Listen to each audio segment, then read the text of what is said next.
नमस्कार। आज हम बात करने वाले हैं उन दो लम्हों की, उन दो घटनाओं की जिन्होंने राजकुमार सिद्धार्थ की जिंदगी को हमेशा हमेशा के लिए बदल कर रख दिया। जरा सोचिए, क्या होता है जब कोई ऐसा इंसान जिसने अपनी पूरी जिंदगी में कभी दुख देखा ही ना हो, एक ही दिन में सब कुछ देख ले। यही सवाल इस कहानी की जड़ है। एक राजकुमार जिसे हर सच्चाई से दूर रखा गया था, अब असलियत का सामना करने जा रहा था। देखिए, सिद्धार्थ की दुनिया थी महल की चारदीवारी के अंदर। एक ऐसी दुनिया जिसे बड़ी सावधानी से बनाया गया था। एक ऐसी जगह जहां ना कोई बूढ़ा होता था, ना कोई बीमार पड़ता था और मौत का तो कोई नामो निशान भी नहीं था। लेकिन ये जो सपनों की दुनिया थी ना, ये बिखरने वाली थी। और इसे तोड़ने वाले थे सिर्फ दो नज़ारे, दो ऐसे दृश्य जिन्होंने सब कुछ बदल डाला। तो कहानी शुरू होती है। राजकुमार सिद्धार्थ और उनके सारथी चन्ना भेष बदलकर, मतलब आम व्यापारियों के कपड़ों में, महल से बाहर निकलते हैं। मकसद बस ये देखना कि असल में दुनिया है कैसी, बिना किसी रोक टोक के। और पहली बार राजकुमार ने अपनी आंखों से शहर की असली जिंदगी देखी। मसालों की महक, कुएं से पानी खींचती औरतें, चक्कियों के चलने की आवाज, लोहार के हथौड़े की टन-टन। ये एक जीती जागती दुनिया थी। एक ऐसी दुनिया जो उनसे अब तक पूरी तरह छिपाई गई थी। सब कुछ ठीक चल रहा था।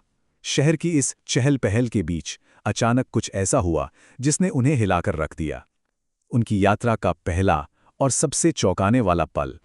सड़क के किनारे से एक आवाज आई, एक दर्द भरी चीख। एक आदमी जिसके पूरे जिस्म पर बैंगनी धब्बे पड़े हुए थे, जमीन पर पड़ा दर्द से कराह रहा था।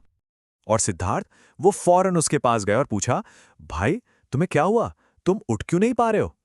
उनका सवाल इतना भोला था, इससे साफ पता चलता है कि उन्होंने अपनी जिंदगी में कभी बीमारी देखी ही नहीं थी। उन्हें पता ही नहीं था कि ये क्या होता है। तब चन्ना ने उन्हें समझाया, बताया कि राजकुमार, ये एक बीमारी है। ये किसी को भी हो सकती है। ये बिना बताए आती है, जैसे कोई छिपा हुआ सांप डस ले। सोचिए, सिद्धार्थ के लिए ये कितना भयानक रहा होगा, एक ऐसी चीज जिसके बारे में उन्होंने कभी सुना तक नहीं था। तो क्या इसका मतलब ये है कि इंसान हमेशा डर में जीता है? सिद्धार्थ ने पूछा। और चन्ना का जवाब था, हाँ राजकुमार, कोई ये नहीं कह सकता कि मैं आज रात ठीक सोया हूं तो कल सुबह भी ठीक ही उठूंगा। इस एक पल ने सिद्धार्थ को हिला दिया। उन्हें एहसास हुआ कि जिंदगी तो डर और अनिश्चितता का ही दूसरा नाम है। लेकिन ये तो सिर्फ शुरुआत थी। कहानी और भी गहरी होने वाली थी। शहर में थोड़ा और आगे बढ़ने पर उनका सामना हुआ एक और सच्चाई से, एक ऐसी सच्चाई जो शायद सबसे बड़ी है। सिद्धार्थ ने अपनी जिंदगी में पहली बार किसी का अंतिम संस्कार देखा। उन्होंने देखा कि कुछ लोग राम नाम सत्य है बोलते हुए एक शव को ले जा रहे हैं। फिर उस बेजान सूखे शरीर को लकड़ियों की चिता पर रखा गया और आग लगा दी गई। सिद्धार्थ बस देखते रह गए कैसे आग में इंसान की चमड़ी जलती है और आखिर में बचती है तो सिर्फ राख और कुछ सफेद हड्डियां। सिद्धार्थ ने चन्ना से पूछा, क्या सबका यही अंत है? और चन्ना ने जवाब दिया, हाँ राजकुमार, यही सबका अंत है। चाहे अमीर हो या गरीब, अच्छा हो या बुरा। ये वो पल था जब सिद्धार्थ को समझ आया कि मौत एक ऐसी सच्चाई है जिससे कोई नहीं भाग सकता।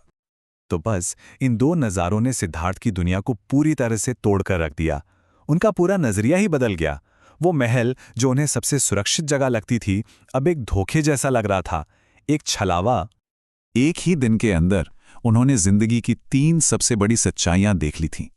बुढ़ापा वो पहले ही देख चुके थे, और अब उन्होंने बीमारी और मौत को भी अपनी आंखों से देख लिया था। और यहीं से उनके मन में वो सवाल उठे जिन्होंने सब कुछ बदल दिया है। उन्होंने चन्ना से पूछा, अगर ब्रह्मा इतना ही शक्तिशाली है तो दुनिया में इतना दुख क्यों है? अगर वो इस दुख को खत्म नहीं कर सकता तो वो भगवान कैसा? अब ये सिर्फ दुख को देखना नहीं था, ये तो सीधे सीधे दुनिया बनाने वाले पर ही सवाल था। ये वो पल था जब वो टूट गए। उन्होंने कहा, मैं एक भी रोते हुए इंसान को ऐसे बेसहारा नहीं छोड़ सकता। चन्ना, मुझे वापस ले चलो, मैंने बहुत देख लिया। इन सच्चाइयों का बोझ इतना ज्यादा था कि वो और बर्दाश्त नहीं कर पा रहे थे। अब वापस महल में जब राजा को पता चला कि सिद्धार्थ ने क्या क्या देख लिया है, तो वो घबरा गए और घबराहट में उन्होंने एक बड़ा कदम उठाया। एक तरफ थे राजा, जिन्होंने महल के दरवाजों पर पहरेदार 3 गुना कर दिए, सबको अंदर बंद कर दिया। उन्हें लगा कि ये कोई बुरा सपना है जो खत्म हो जाएगा। और दूसरी तरफ थे सिद्धार्थ, जिनका मन अब एक ऐसी राह पर निकल चुका था जिसे कोई दीवार नहीं रोक सकती थी। उनकी नियति, उनका महाभिनिष्क्रमण अब तय हो चुका था। वो चौथा नजारा, एक भिक्षु का नजारा, बस इंतजार कर रहा था। और आखिर में सवाल यही बचता है कि क्या सोने का पिंजरा, चाहे कितना भी मजबूत क्यों ना हो, क्या वो कभी एक ऐसे दिमाग को कैद कर सकता है जिसे सच्चाई ने आज़ाद कर दिया हो? इसी सवाल में सिद्धार्थ की आगे की यात्रा का जवाब छुपा है।